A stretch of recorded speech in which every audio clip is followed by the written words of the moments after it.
Salam, hörmətli izləyicilər. Xoş gördük hər birinizi. Necəsiz? Ümid edirəm ki, hər biriniz yaxşısınız. Bugünkü dərsimizdə sizlər üçün bu dəfə mən izah edəcəm Qaraqoyunlu və Ağqoyun dövlətlərinin sosial-iqtisadi həyatı, mədəni həyatı haqqındakı bütün məlumatları. Dərsimizə keçid alaq. Deməli, ilk öncə vurğulamaq istəyirəm ki, Qaraqoyunlu və Ağqoyunlu tayfaları bilirik ki, Oğuz türk mənşəli tayfalardır, Oğuz türkman boyları idi və bu Oğuzlar ilk növbədə 11-ci əsrdə Səlcuq dövlətinin yaranması ilə özlərinə bir siyasi mərkəz tapa bildilər. Artıq onların bir siyasi mərkəzi, siyasi hakimiyyəti formalaşmış oldu.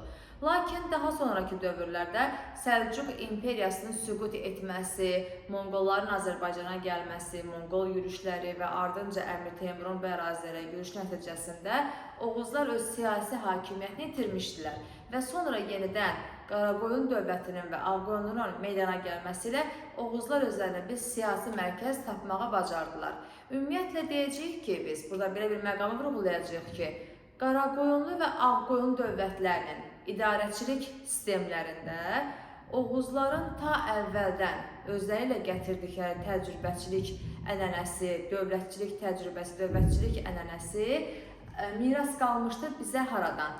Səlcuqlardan, daha sonra isə Monqollardan. Belə ki, Oğuzlar Səlcuqlar dönəmindəki idarəçilik təcrübəsini Monqolların yürüşü ərəfəsindən daha da təkmilləşdirdilər və bu təkmilləşmiş, daha da yaxşılaşmış, daha yaxşı təşkil edilmiş idarəetmə forması daha sonra Qaraqoyunlu və Ağqoyun dövlətlərinin idarəçiliyində istifadə edilmişdir. Daha sonra Qaraqoyunlu Ağqoyun dövlətlərində əsasən ölkədə 3 əsas təbəqə, 3 əsas əhali nümayəndəsi rol oynayırdı. Birinci növbədə oturaq feodallar, ikinci növbədə qeyd etmişəm burada ali müsəlman ruhaniləri, üçüncü növbədə isə yarımköçmə hərbi əyanlar əsas rol oynayırdılar. Hətta əgər xatırlayırsınızsa biz görürük ki, Qaraqoyunlu dövlətinin dövründə də, Ağqoyun dövlətinin dövründə də hər bir zaman yarımköçmə hərbi əyanlara qarşı mübarizə var. Çünki ölkədə əhalinin əsas hissəsini təşkil edənlər də məhz onlardır, yəni uc təbəqədən biri onlardır və yarımköçmə hərbi əyanlar mərkəzi hakimiyyəti bəzən bəyənmədikdə, narazı qaldıqda başlayırdılar çıxışlara və eyni zamanda bu hərbi əyanlar özlərinin müstəqilliyi uğrunda vuruşurdular. Bu da təbii ki, yenə gətirib çıxarırdı, dövlətin zəifləməsinə, mərkəzləşməsinin mane olmasına gətirib çıxarırdı, dövlətlər mərkəzləşə bilmirdilər və hər bir hökmdar onlara qarşı mübarizə aparırdı. Məsələn, biz bu haqda öyrənmişik Qaraqoyunlu Qara Yusif, Qaraqoyunlu hökmdarı Cahanşah, Ağqoyunlu hökmdarı Uzun Həsən, eyni zamanda Rüstəm Padşah, Gödək Əhməd dövrlərində daima biz hərbi əyanlara, yarımköçmə əyanlara qarşı mübarizənin şahidi oluruq. Daha sonra, burada qeyd etmişəm mərkəzləşdirmə və X, yəni mərkəzləşdirmə olmadı. Ümumiyyətlə, belə bir məlumatı yadda saxlayın ki, Qaraqoyunlu və Ağqoyun dövlətləri mərkəzləşdirilmiş dövlət deyildi. Onlar mərkəzləşdirilmiş halda ola bilmədilər. Buna iki əsas səbəb mane oldu. Birinci növbədə bəzi ərazilərdə elatların, vilayətləri idarə edən, yəni şəxslərin, elatların mərkəzi hakimiyyətə tabi olmaq istəməməsi, bəzi məmurların tabi olmaqdan boyun qaçırması. İkinci növbədə isə soyurqal torpaq sahibinin mövcud olması mərkəzləşməyə mane olurdu. Bu haqda düzdür, biraz sonra danışacağım, amma yeni bir qədər məlumat vermək istəyirəm ki, soyurqal torpaq sahibinin paylanması yerlərdəki feodalların hakimiyyətini gücləndirirdi. Buna görə də bu proses mərkəzləşdirməyə mane olurdu. Mərkəzləşdirmə deyərkən nə deyəcəyik? Yəni, mərkəzi hakimiyyətin güclənməsi. Hakimiyyətdə olan hökmdar öz hakimiyyətini möhkəmləndirmək üçün bu hökmdar neynəməlidir? Hər bir feodalı, hər bir məmuru, hakimi, hər bir vilayətin rəhbərini özünə tabi eləməlidir. Lakin bunlar tabi olmaq istəmirlər. Hər biri öz ərazisində müstəqil olmaq istəyir. Müstəqil hakim kimi fəaliyyət göstərmək istəyir. Təbii ki, nəyə gətirib çıxaracaq? Toqquşmaya gətirib çıxarır, ara müharibələrinə, feodal çəkişmələrinə gətirib çıxardır. Həm dövləti zəiflədir, həm də ki, mərkəzləşdirməyə mane olurdu. Daha sonra, burada qeyd eləmişəm ki, deməli, dövlətin idarəetmə sistemi haqqında. Qaraqoyunlu Ağqoyun dövlətlərini idarə etmə sistemi eynidir. 15-ci əsrdən söhbət gedir və burada ilk öncə deyəcəyik ki, ən birinciyə dayanırdı padşah. Qaraqoyunlu və Ağqoyunlu hökmdarları padşah titulunu daşıyırdılar. Şirvanşahlar da isə bu zaman hökmdar şah titulunu daşıyırdı. Zaten biz bunu daha əvvəlki dövrlərdən bilirik ki, ta ilə Şirvanşahlar yarandığı dövrdən hökmdarlar şah titulunu daşıyırdılar. Buradakı padşah adlanan hökmdar qeyri-məhdud səlahiyyətlərə malik idi, əli qolu yəni geniş idi. Bütün səlahiyyətlər onun əlində idi. İkinci yerdə dayanırdı. Padşahdan sonra Qaraqoyunlu və Ağqoyun dövlətlərində Əmirül-Ümara. Əmirül-Ümara kimdir? Ordunun baş komandanıdır. Bu kimlərdən təyin olunurdu? Dövlətə məxsus olan hansı ki, hakim sülalə, Baharlı sülaləsi və yaxud da Bayandurlular sülaləsi hər hansısa bir sülalənin hökmdar, sülalənin üzvlərindən və hərbi əyanlardan təyin olunurdu, türk olan şəxslərdən təyin olunurdu. Əmirül-Ümara ordunun baş komandanı idi. Əmirlər əmiri titulunu daşıyırdı. Bu titul ona hökmdar tərəfindən verilirdi. Və Əmirül-Ümaranın verdiyi bütün hökmlər, bütün qanunlar, bütün bu atlı qoşun dəstələrinin bütün başçıları üçün, əmirlər üçün, məmurlar üçün qanun idi. Hər kəs ona tabi olmalı idi. Çünki orduda əsas baş komandan Əmirül-Ümara idi. Üçüncü yerdə dövlətdə dayanırdı Sədr-Əzəm. Sədr-Əzəm kimdir? Bəzi mənbələrdə və ya bəzi testlərdə Mövlana adı ilə gəlib testə düşür. Şagird çaşıb qalır. Mövlana kimdir? Mövlana Sədr-Əzəmdir və ya baş sədr adı ilə daxil olurdu bəzi mənbələrdə. Yəni, əgər testdə qarşınıza Sədr-Əzəm və ya Mövlana və ya baş sədr adı çıxarsa, üçü də eyni şəxsdən söhbət gedir. Bunlar kimdir? Sədr-Əzəm müsəlmanların ruhani başçısıdır. Vəqf torpaqlarına, vəqf gəlirlərinə rəhbərlik edirdi, vəqf torpaqlarından gələn gəlirlərə nəzarət edirdi. Daha sonra dördüncü şəxsimiz baş vəzir adlandı. Qaraqoyunlu Ağqoyunda padşah, Əmirül-Ümara, Sədr-Əzəm, dördüncü şəxsimiz baş vəzirdir. Bəzi mənbələrdə sahibi divan da adlanırdı. Baş vəzir bəs nə edirdi? Baş vəzir dördüncü şəxsdir.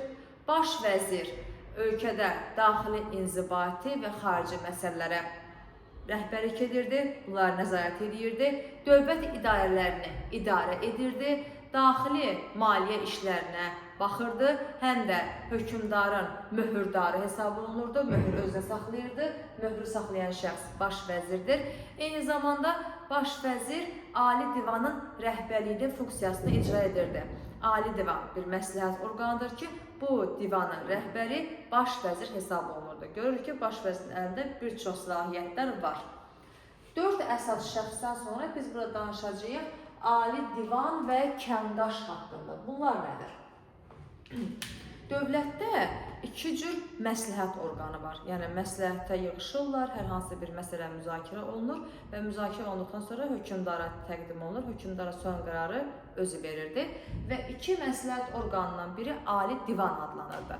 Ali Divan açıq məşvərət orqanı idi, açıq məsləhət orqanı idi və bu kimlərdən təşkil olunurdu? Ali Divan hökmdarın yanındakı əyanlardan təşkil olunurdu, açıq məşvərət orqanı idi. Bir də var Kənqaş, bəzi mənbələrdə Gənəş də adlanırdı. Kənqaş nədir? Qapalı məşvərət orqanıdır. Bu kimlərdən təyin olundu? Sülalə üzvlərindən və bəzi əmirlərdən, məmurlardan yığıldı bunun tərkibi.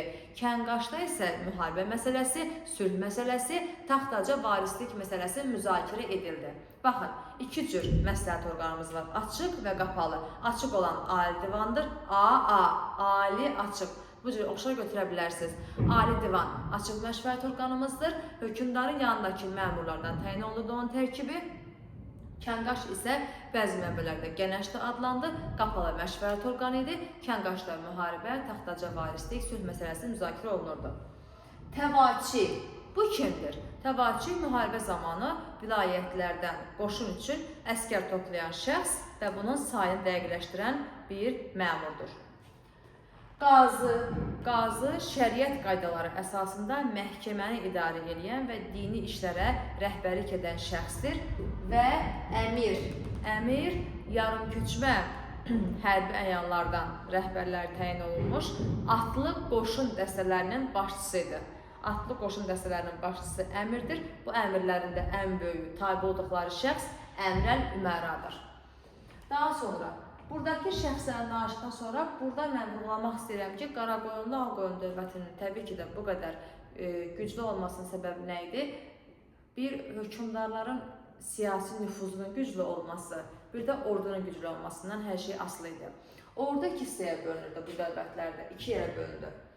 Elatlardan toplanmış qoşunlar və xassə əskərləri. Elatlar kimdir? Maldar tayfalara elatlar deyirlər.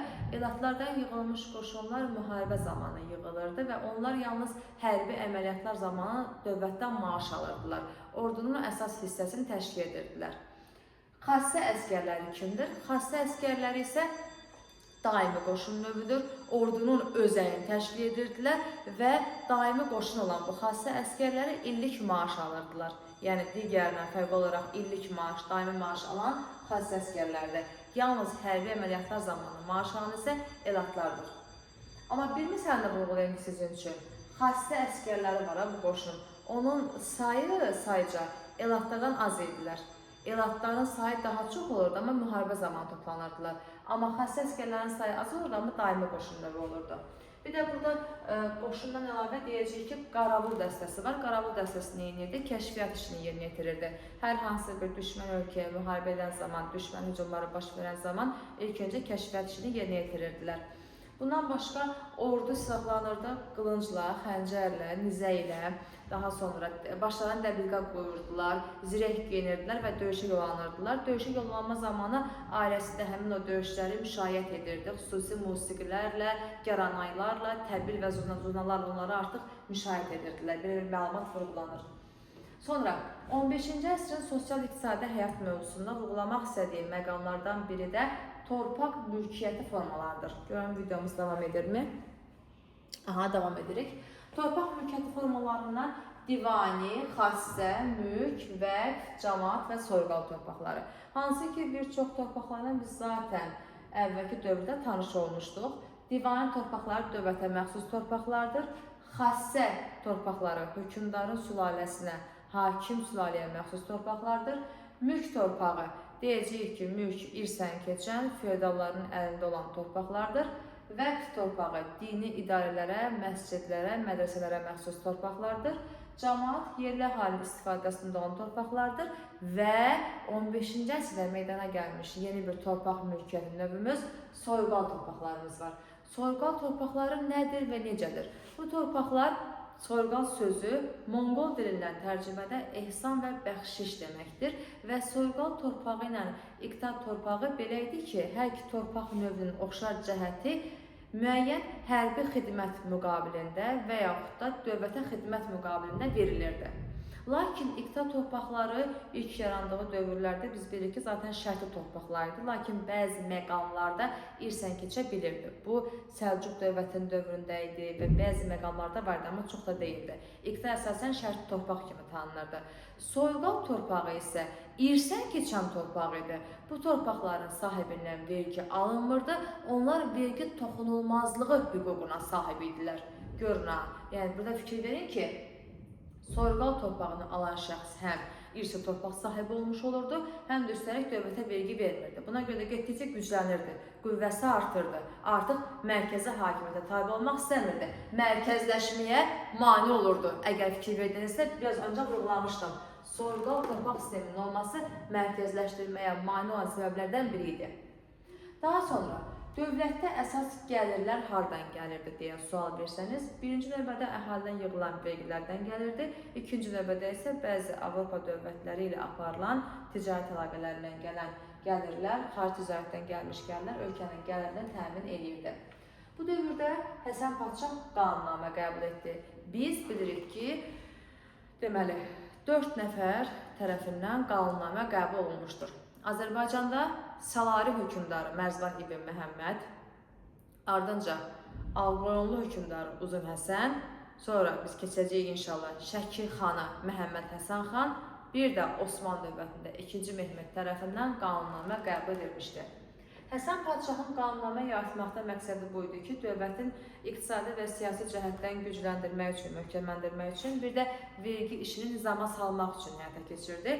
Həsən Padşahın qanunnaməsinə əsasən vergiləri nizama saldı, bir qədər miqdarını azaltdı.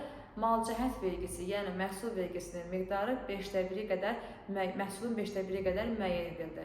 Və Həsən Padşahın qanunnaməsi 16-cı əsr dövründə Səfəvilər dövlətinin dövründə də tətbiq olunurdu, istifadə olunurdu. Və burada bir məqam vurğulamaq istəyirəm. Deməli, orta məktəb dərsliyində mənbə hissəsində qeyd olunur ki, Həsən Padşah tamığa vergisini ləğv etməyə çalışdı. Lakin bəzi əmirlərin və məmurların narazılığı səbəbindən onu ləğv edə bilmədi. Yalnız tamığa vergisinin miqdarını 20-1 dirhəmə qədər azaltmağı bacardı. Çünki niyə? Burada biz bilirik ki, Monqollar dövründən Azərbaycanda yaranmış vergi növü sənətkarlardan və tacirlərdən alınan tamığa vergisi idi.